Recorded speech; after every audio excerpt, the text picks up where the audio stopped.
We're here because free speech is under attack. We're here because people are being convinced that socialism works. We're here because people are being judged guilty until proven innocent. We are fighting back with facts. This is not a safe zone, so buckle up, Buttercup. This is the raw, naked truth.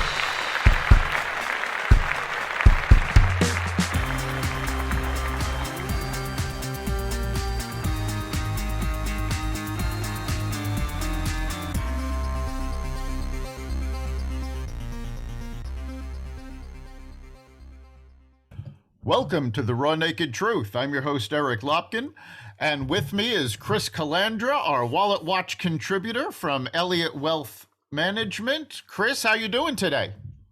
It's been a great day so far. I hope it's the same for you, Eric. Going well.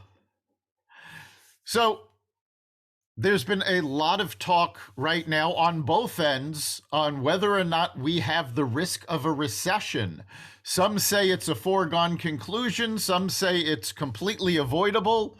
Where do you stand on all this? I don't believe it's a foregone conclusion, Eric, but the risks, the likelihood of a recession are growing rapidly. History teaches us that when the Federal Reserve has to fight inflation aggressively, which it's poised to do, that is an activity that pushes the economy into a recession. It's not the intent of the Federal Reserve, but by raising interest rates aggressively to combat inflation, you often choke off economic growth. And if you think about it, Eric, the numbers that we're seeing inflation-wise, the most comparable period is that late 70s, early 1980s, when you had rampant inflation, you had stagflation, and the Federal Reserve aggressively went after inflation during that period, and it did touch off a recession early in Ronald Reagan's first term.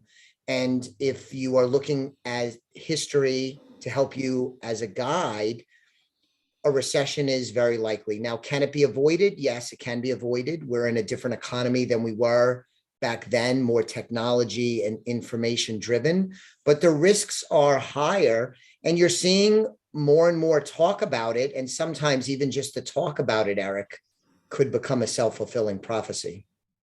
Yes, we've seen that with economic conditions before. The more people worry about it, the more it actually happens. Economists from the Biden administration, of course, are pushing against this. They're saying, well, the economy is strong enough that we won't have a recession. And they point to job growth, record low unemployment. But the inflation that we're dealing with and what the Fed is going to have to do to combat this, that's really going to take a big chunk out of any economic gains we have, isn't it? It seems very likely. They bring up good points because we do have a strong economy and job growth has been strong, and it's a very strong labor market. If you want to get a job today or want to switch jobs, it is a very good period to be looking at those things. But I believe what the administration is not accounting for is the Fed really hasn't geared up just yet to combat inflation. They raised interest rates for the first time in March. They're signaling that there's going to be lots more to come, including raising rates at larger increments than they've done over the recent past. So you haven't really seen the economy react to the policy impact that the Federal Reserve is going to be rolling out. We'll have to see if the administration is right. History again tells us that that's may not be the case, but I understand the Biden administration, they need, and any administration would do this, is to speak positively about the market to fight against pessimism and fight against that self-fulfilling prophecy of expecting a recession and then magically getting one.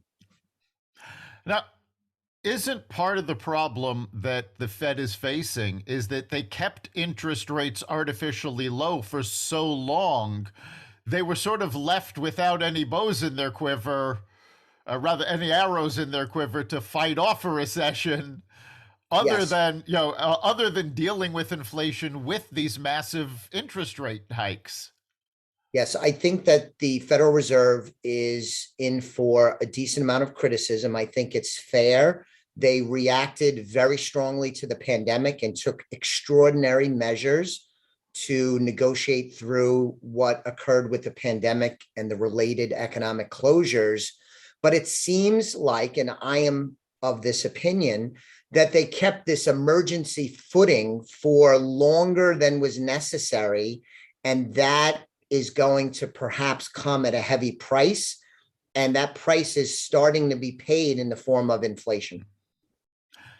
And it's not just the emergency steps they took during the pandemic, because they did the same thing during the Great Recession, lowering rates incredibly low. And they were very slow to start raising them again. And then they almost immediately had to bring them back down to deal with the pandemic. That's true. But the first time around after the Great Recession, they did get away with it. They lowered interest rates and kept interest rates very, very low. But in the lens of inflation, they got away with it. You think back to the Great Recession, the expectation by many people was that you would get inflation coming out of the Great Recession. It's one of the reasons why gold, as an example, did so well, but that never materialized. This time, it seems like they didn't get away with it because inflation, because of what occurred, and there's lots of factors in this, but it touched off inflation, very strong inflation with 7.9% in 2021. Again, you haven't seen this in 40 years or so. So they have their work cut out for them. And now they are between the rock and a hard place because the administration, the Biden administration, they're not too anxious to see talk of a recession or a slowdown. In fact, they want to put more money into circulation if they had their way. And the Federal Reserve has to balance the needs of the administration with their charter of maintaining price stability. And we don't have price stability really today with this super red hot inflation. Right.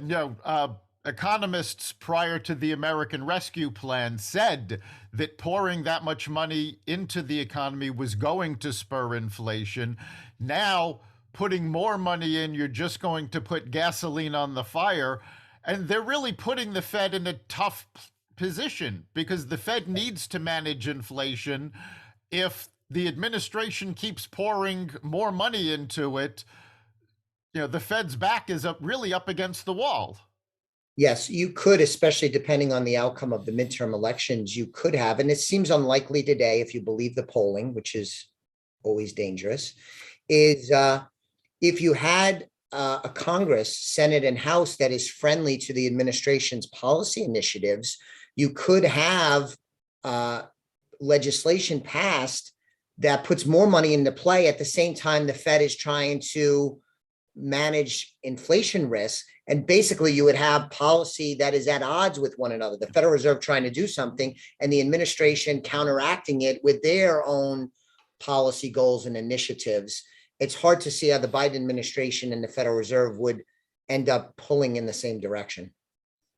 Yeah, it does seem that they're at odds on their purposes at this point. So I want to touch base on something else. We had an announcement over the weekend that Elon Musk had turned down the board of directors seat offered to him by Twitter. He recently bought 9.2% of the company. And on the news of this, the stock started to plummet. So what's your view on this? Why would a stock react this way? Yeah, it's difficult to figure out exactly why the stock is reacting, other than to say that there's so many people that are trading in and out of this on the news that there's not a lot of fundamental action, probably. Very difficult to predict in the short term. Certainly not something I am going to be good at. But I think Elon Musk's activism in shaping the future of Twitter is better served by not being on the board. There's an adage on Wall Street, Eric, that if you have somebody that opposes your policy and you're running a company and they're activists, the best thing you could do is make them an insider and put them on the board. Because once they're an insider and on the board, it's difficult for them to be as vocal a critic. So I think my sense is that Elon is being wise if his goal is to really shape the future of Twitter. It might be easier for him to do that as an outsider. Plus, as you pointed out off air, that also gives him the ability to be able to acquire more shares if he chose to. I don't know if that's what he wants to do, but there are some restrictions if you're on the board as to how much you could buy. There's a whole set of rules.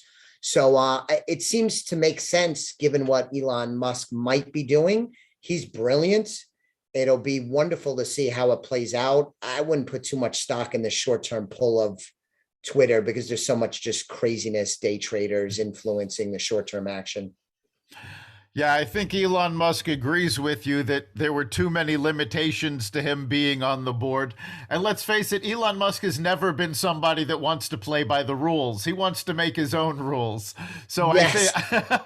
I think that's probably a big part of why he chose not to accept the seat. It makes sense to me. We'll have to wait and see how it plays out. Absolutely. All right.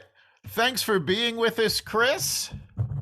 It was a pleasure, Eric. Thank you so much. That's the Raw Naked Truth. You can catch every episode as well as the rest of the Xvadio podcast network, as well, and Chris Calandra's own podcast, Simply Financial, at xvadio.com/podcasts, the Apple Podcasts app, Google Podcasts, Spotify, iHeartRadio, Stitcher, Amazon Music, Audible, and wherever you find podcasts. We'll see you next time.